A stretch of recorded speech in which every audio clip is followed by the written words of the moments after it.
Contrary, I am old. A few years ago, they named a school after me in the Netherlands. The school was celebrating its 400th anniversary. The little girl came up to me and said, "Were you here when the school started?" I thought I knew I was decrepit, but not quite that decrepit. Young people are such a fantastic group of people. You dream dreams of a world that is without war.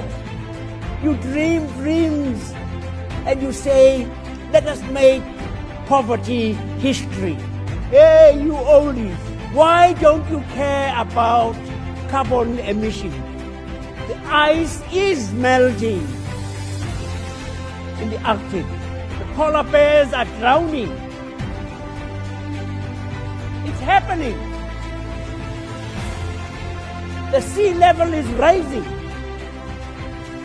There are islands now that risk being submerged. We're not talking theory. These old people, it's real. What ought to surprise us is not that some young people succumb and go off the rail.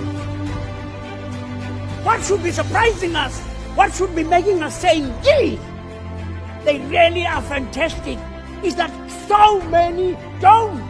But when you see a world, hey, there's no longer any poverty. There's no longer any hunger. There's no longer any war. I come to you and say, just go on being idealistic. Just go on dreaming that we are going to have a different kind of world than the one that we are living in.